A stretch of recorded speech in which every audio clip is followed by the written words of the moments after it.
A recent Angus Reid poll found that 53% of Canadian adults felt marriage wasn't necessary, while 47% thought it was important for couples in a long-term relationship to have legal marriages. Well, my next guest believes in marriage and believes that in order to stay in a healthy marriage, we all need a marriage mentor, and she's offering that help today. Welcome, Rhonda Stoppe, to our show. Thank you. I'm happy to be here. It's great to have you here.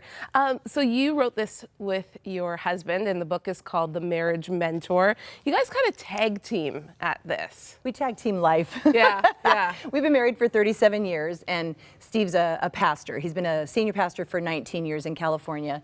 He was a youth pastor for 18 years. And I think that's kind of how we've done our ministry. In fact, I have a little ebook out called I Sleep with the Pastor because nobody gets what we do except other pastors' wives. But he's not a writer. Yeah. I'm like, babe, that's perfect, because every woman that I talk to at my event says, oh, my husband's not a reader, or my spouse isn't a reader. So we wrote the book as if you were just hanging out with an older couple over coffee who's just as interested in you becoming the couple you long to be as you are in finding some tidbits of information. So and Steve has a great little section in each chapter where he kind of talks directly to the guy, and it's shorter because a lot of men don't like to read, right? So and he speaks directly to men. But I want to know, and as I read this book, Rhonda, I thought, I needed this book when I just got married. Why don't we tell newly married people, or even before they get married, the good, the bad, and the ugly? Because I think even when you do, Steve and I do premarital counseling, and you're saying, if you're marrying this person, you're marrying them to serve them for the rest of your life. Like real love is to serve one another, and you're not marrying for what you can get out of them. Understand you're making a covenant with God that you're going to just love with God, selfless love this person. And they go, and then after a certain amount of time, they come back and they're like, I don't even know what I agreed to. So I think even when you do tell them, when they're all starry, they need to come back.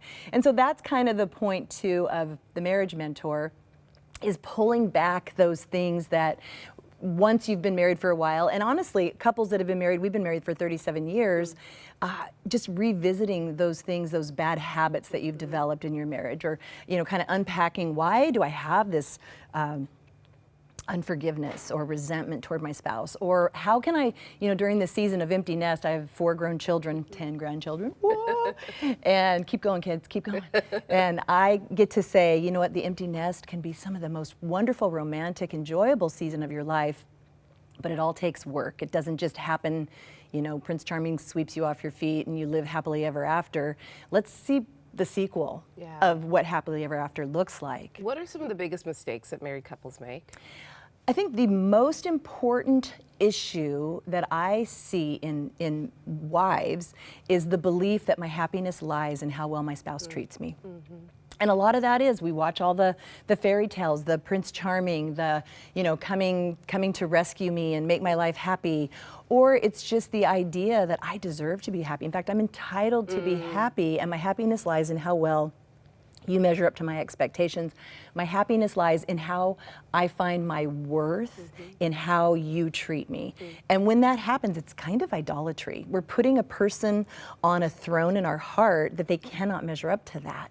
And what we need to realize is God created us to ache to find our worth and our value in who loves us.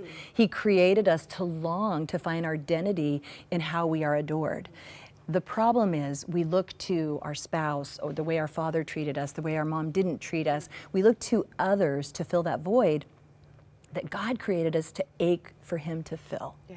And when Adam and Eve sinned in the garden, as soon as they sinned, what did they do? They hid from God. And he's like, dude, where are you? I think he was from California. Dude, where are you? He knew where Adam was. He wanted Adam to realize what their sin had done. It had broken that intimacy with the lover of their soul. And then in that moment when his intimacy with his creator was broken, he turned on his wife, he turned on his spouse, he blamed her for his sin. And that's what happens if we don't press into loving God with all of our being. Jesus said in Mark chapter 12, The protos, priority of life, is to love the Lord your God with all your heart, soul, mind, and strength. The second commandment is to love your neighbor as yourself. I can't love you, my spouse, my kids in a way that is selfless or Christ-like unless I press into loving God first. And that takes the rest of our lives. I learned that from godly mentors when I knew I wasn't the wife I wanted to be, and I looked around and I'm like, okay, you and you that have been married all these years, and it was parents of kids in our youth group when my husband was a youth pastor, teach me what you know. Yeah. And Titus 2 calls the older women to teach the younger. And man, these women became my friends. They didn't just sit me down with a list, they poured into my life. And that's really the idea of the marriage mentor, is you'll just feel like you're hanging out with a friend. Yeah. Okay, more with the marriage mentor, Rhonda Stoppe, in just a few moments. Stay with us. We'll be right back.